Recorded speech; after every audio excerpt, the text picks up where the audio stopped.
Eles foram instituídos em 776 a.C.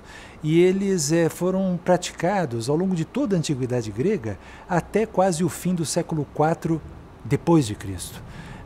Quer dizer que do século VIII até o século IV, por 1200 anos, esses jogos foram praticados, foram a vida de encontro de gregos de muitas cidades na antiguidade e na antiguidade tardia grega. Eles foram interrompidos, na verdade eles foram cancelados no fim do século IV por um príncipe romano chamado Teodósio, que então se havia convertido a uma religião chamada cristianismo. As etapas eram primeiro a preparação dos jogos, que envolviam a convocação dos atletas das mais diversas cidades do mundo grego. Tinha uma segunda etapa de viagem de todos os atletas das diversas cidades até o local de realização dos jogos, não só o sítio de Olímpia, mas a cidade vizinha de Élide, e depois toda a realização do culto do deus Zeus, de que fazia parte então a competição atlética. Tanto os teoroi, na verdade, como os atletas e as comitivas, os teoroi que iam de Élide levar mensagem às outras cidades gregas e os atletas que vinham de suas cidades para Élide, eles eram protegidos, na verdade, exatamente pela natureza dessa celebração, que é uma natureza religiosa, como a gente já disse mais uma vez. Quer dizer que toda essa movimentação é feita sob a égide, sob a proteção do deus cultuado, que é Zeus. Então, os teoroi, então os atletas percorriam lugares, passavam por lugares assim ermos, mas eles eram identificados como pessoas que participavam do culto do deus Zeus nesse momento, e por isso eram respeitadas, eram temidas, porque na verdade o que se respeitava, o que se temia era o próprio Deus.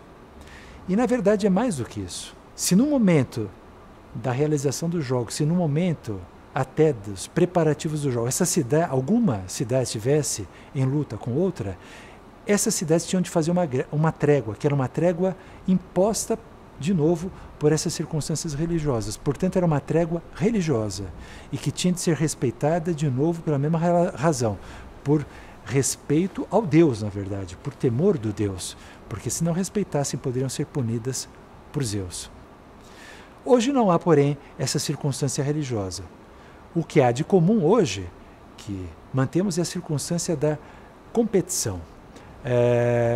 Mas há uma outra diferença que tem que ver, não com uma circunstância religiosa, mas com uma circunstância, diremos, material. É que as cidades, ou hoje os países, enviam aos Jogos Olímpicos diversos atletas, né? Que compõem toda uma comitiva de atletas, de técnicos e de outros acompanhantes. E são diversos atletas, porque são atletas que se especializam aqui e ali numa ou outra modalidade esportiva. Na antiguidade, não. Na antiguidade, cada cidade enviava um atleta.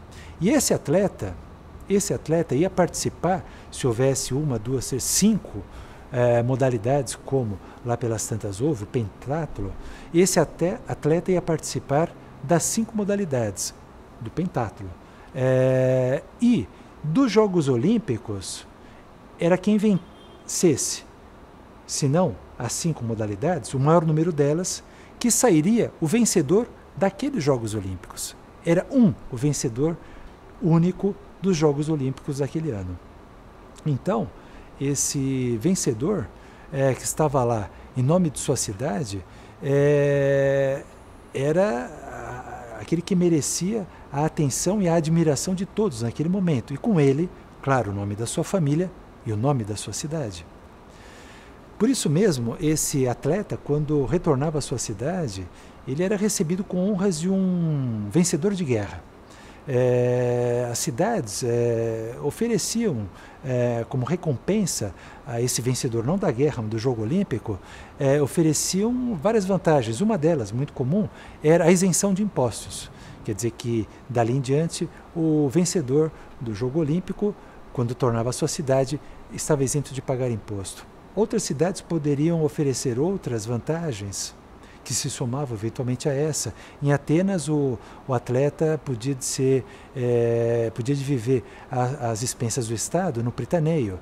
Em Esparta, ele podia ser convidado para participar num conflito bélico, para participar da armada que acompanhava diretamente o rei na guerra. Então, essas eram homenagens que eram feitas ao atleta. Uma outra também, que chama muita atenção, é que o atleta, quando tornava a sua cidade, ele podia encomendar um hino. Os hinos de Píndaro, que chegam a nós, têm essa natureza. Eles são hinos que celebram a vitória de um atleta. Onde? Nesses jogos todos que mencionamos. Então, alguns hinos de Píndaro que se chamam hinos olímpicos, porque celebram vitórias de vários atletas de vários Jogos Olímpicos. Assim também ele compôs hinos píticos, ele compôs hinos istmicos, ele compôs hinos neméios. E aqui e ali ele celebra o vencedor de um desses jogos, de um dos anos, de um dos jogos, sobretudo do jogo olímpico. Ele podia merecer uma estátua em vida, né? Então isso chama muito a atenção. Mas aqui a gente torna uma outra circunstância, uma outra natureza, que é a cívica. A cívica quer dizer que a vitória num dos jogos era uma vitória que não pertencia exclusivamente ao indivíduo, ao atleta. Se estendia, claro, à sua família, mas se estendia, ao fim e ao cabo, sobretudo, à sua cidade. Quanto aos preparativos ainda, os atletas chegavam aproximadamente uns 30 dias antes da realização dos jogos. Para quê? Para durante 30 dias se prepararem para os jogos, treinando. Por isso que fazia parte da comitiva do atleta, familiares, que podiam ser parentes ou pessoas próximas, mas fazia parte também alguns que o acompanhavam para ajudá-los nos exercícios. Sobretudo, um músico. Um músico quer dizer que pode ser um que vai percutir um instrumento, que vai bater no instrumento de percussão, mas podia ser também um flautista, um auleta. Então o atleta fazia os exercícios preparativos, ele treinava para se preparar para as competições ao som, né, desses instrumentos, né? Durante 30 dias eles treinavam também sob a supervisão dos Helanodikai, se você quiser portuguesar, dos Helanódices, os juízes dos helenos, dos gregos. Eram juízes e eram inspetores também. Eles acompanhavam durante 30 dias os atletas que estavam ali treinando, observando esses atletas, a fim de notar quais deles de fato tinham competência para participar dos jogos, quais deles de fato tinham um nível mínimo de qualidade para participar. E se notassem que algum deles, ou alguns deles, não tinham, eliminavam da competição esse ou esses atletas. Hoje, o que a gente tem, também nos preparativos dos Jogos Olímpicos, para cada modalidade, o que os atletas chamam índices, né? Índices. O atleta, para poder se inscrever num jogo olímpico, ele tem de alcançar um índice, ele tem de pelo menos chegar àquele índice. Se ele ficar aquém do índice, ele nem sequer poderá se inscrever para as competições. Durante o treino, a preparação para as competições, os 30 dias antecedentes, os atletas ficavam alojados em dois edifícios, na Palaestra e no Gymnasium. Era ali que eles ficavam alojados, era ali que eles treinavam, se preparavam para as competições. A Palaestra deu em português a palavra palestra. Palestra designa o lugar onde os atletas fazem um exercício, mas em particular o exercício da pale, daí que vem palestra. Pale em grego designa o exercício da luta. É a luta corpo a corpo, com contato de corpo, todo. Não a luta só com os punhos, que é o pugilato, né? Nem a luta do pancrácio, que envolvia golpes não só com mão, com o braço, mas com a perna e com a coxa. A pale, a luta. No outro edifício, que se chamava Gymnasium, né? A gente tem também aí uma palavra do português que vem de Gymnasium, ginásio. Na verdade, a palavra Gymnasium vem da palavra gymnos, do grego, de onde sai a palavra gymnastike. Se gymnasium dá ginásio em português, gymnastike dá em português ginástica. Ginásio é o lugar da ginástica. Mas tanto o ginásio como a ginástica vem da palavra grega gymnos, que quer dizer o que em grego? Quer dizer nu, despido. Por quê? Porque os exercícios atléticos eram praticados pelos gregos nus, despidos. Então, gymnastike já quer dizer exercício nu, fazer um exercício nu. Essa era uma prática, era um costume próprio dos gregos, né? Que aparece também aqui e ali em outras práticas, como a pictórica e, sobretudo, a escultórica. Não raro, uma personagem histórica ou mesmo mítica é retratada numa escultura nua. Então, já nos preparativos, eles se exercitavam, eles treinavam nus e depois, nas apresentações também, eles iam lá competir nus. Após, então, todos esses preparativos, né, que se estendiam por 30 dias, finalmente, todos os atletas com suas comitivas, os magistrados, os sacerdotes do culto de Zeus, estavam reunidos na cidade de Élide e de lá marchavam numa grande comitiva para o sítio de Olímpia. Entre Élide e Olímpia há 85 quilômetros de distância, de modo que essa marcha se estendia por 2 dias. Né? Chegados, então, a Olímpia, os jogos se estendiam por 4 dias. Na véspera do primeiro dia, homens e mulheres estavam lá reunidos. Era o único, na verdade, momento da celebração em que mulheres eram admitidas. Nos dias propriamente ditos, os 4 dias de realização dos Jogos Olímpicos, né, em que havia as disputas atléticas e outras partes do culto do Deus, as mulheres não eram admitidas. Eram admitidas apenas as meninas, isto é, as meninas virgens que ainda não haviam entrado na puberdade. E, fora essas, apenas uma mulher, mas por razões inteiramente religiosas, que era sacerdotisa da deusa Demétre. Então, na véspera do primeiro dia, estavam lá homens e mulheres reunidos para dar início ao culto do deus Zeus, com o sacrifício de um animal. Esse animal era abatido e as carnes dele eram queimadas, e os homens de um lado podem partilhar o alimento dos deuses, mas por outro lado eles observavam o modo como a fumaça subia ao céu, porque se ela subia reto, significava que a fumaça seguia até o alto, até os deuses. Significava então que os deuses eram propícios, Zeus em particular era propício à realização daquele jogo, porque se não fosse assim, não poderiam realizar os jogos. No dia seguinte, primeiro dia da realização dos jogos, pela manhã, os atletas estavam reunidos num local chamado o Pórtico do Eco. Lá, eles faziam um juramento. Juramento de que eles não tinham mácula nenhuma. Mácula que podia ser uma mácula moral, mácula que podia ser uma mácula legal. Por exemplo, eles faziam um juramento de que ou eles não haviam matado ninguém, nunca, ou, se por acaso houvessem feito isso, que eles já haviam sido purificados disso. Ou então que eles não tinham mácula legal, que eles não tinham nenhuma dívida pendente, e se tivessem, deveriam tê-la saldado. O juramento era feito de um modo solene, dentro do contexto religioso, e lembremos que o deus Zeus, que é cultuado aí, é o deus Zeus Horkos, o deus dos juramentos. De modo que dizer algo que não seja verdadeiro nessas circunstâncias é muito arriscado do ponto de vista religioso.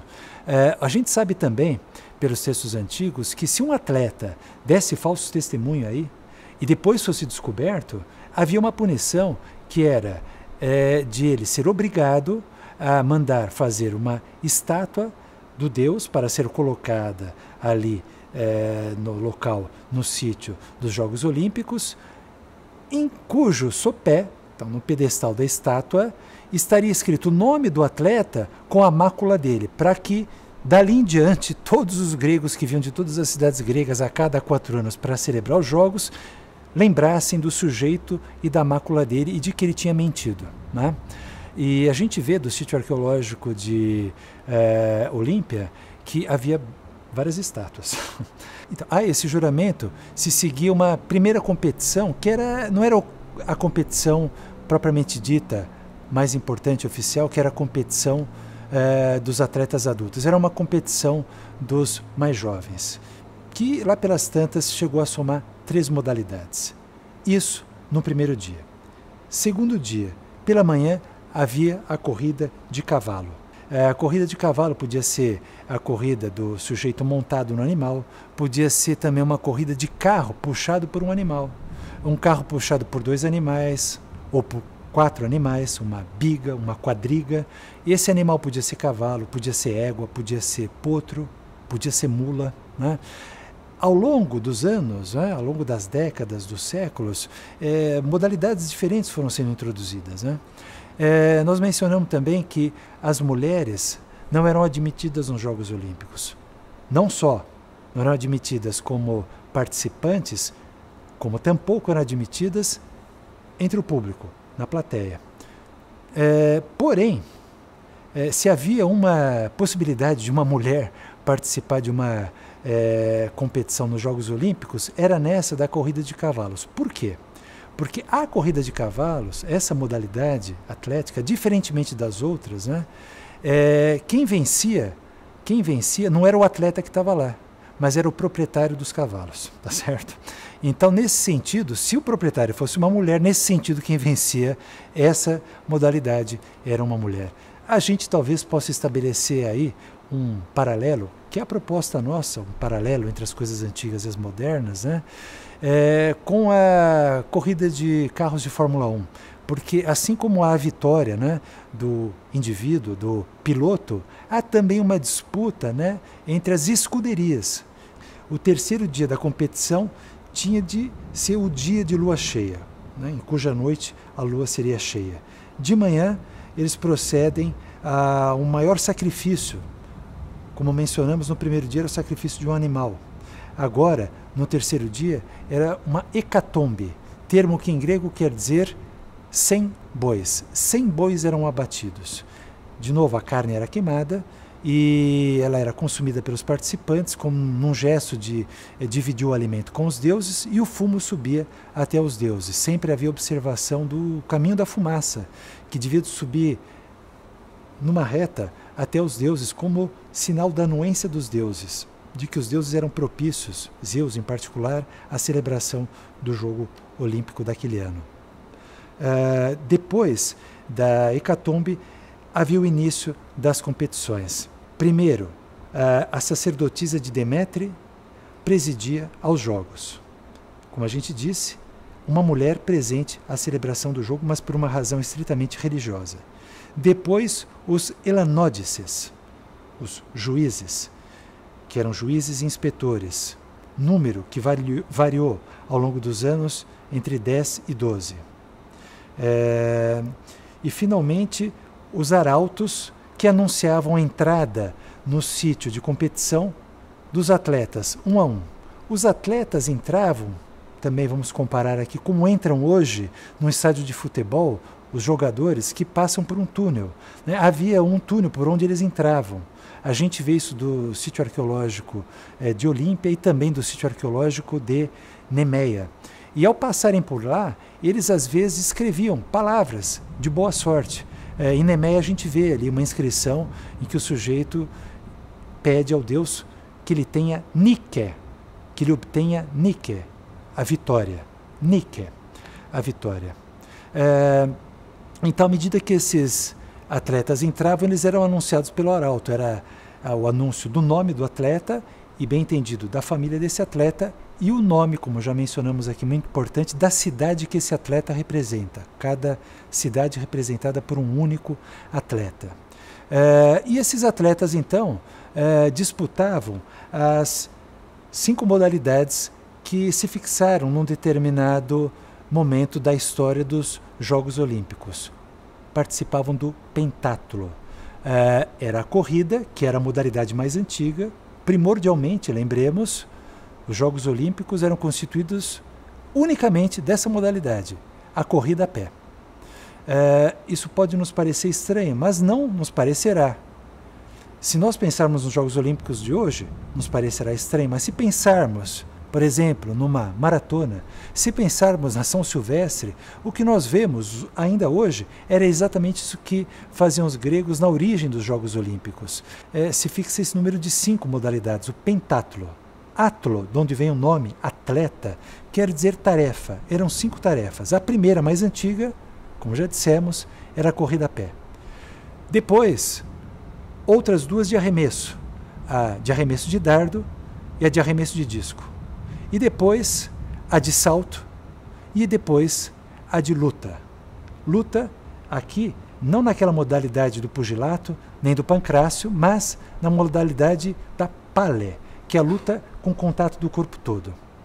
E finalmente o 4º dia. No 4º dia, pela manhã, 2 modalidades de luta, o pugilato e o pancrácio.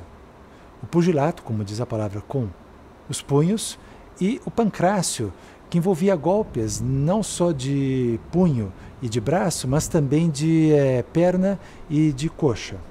E, à tarde, a última competição, oplitodromia.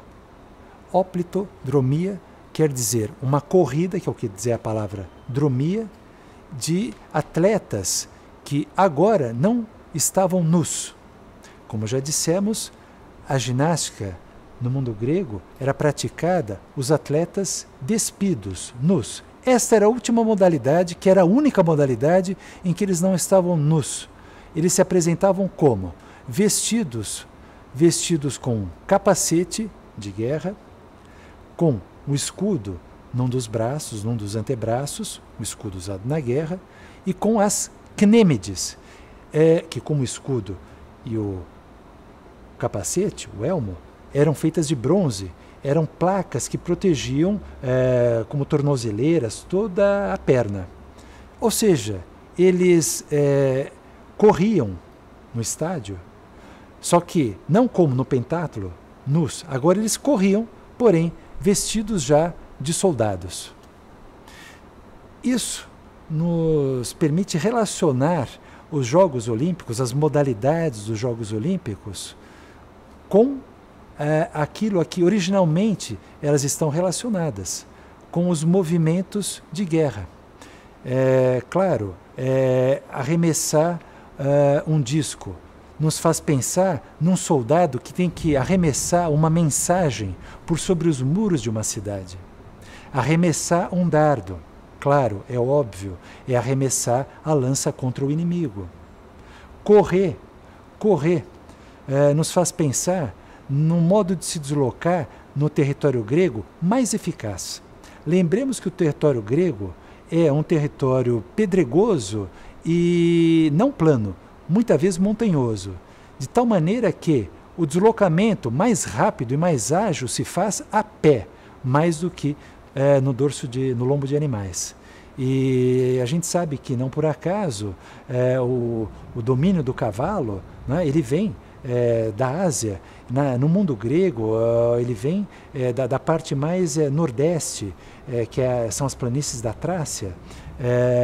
Se a gente vai aos textos gregos mais antigos que descrevem cenas de guerra, são os textos homéricos, a Ilíada de Homero, não há um combate em que os guerreiros estejam lutando montados a cavalo. O carro puxado por cavalos serve na Ilíada para o soldado ir de um lugar até o outro. Quando ele chega ao lugar do campo de batalha, a primeira coisa que ele faz é descer do carro para lutar, de tal maneira que eles lutam não no lombo do animal e nem sobre carros puxados por animais. Eles lutam no corpo a corpo.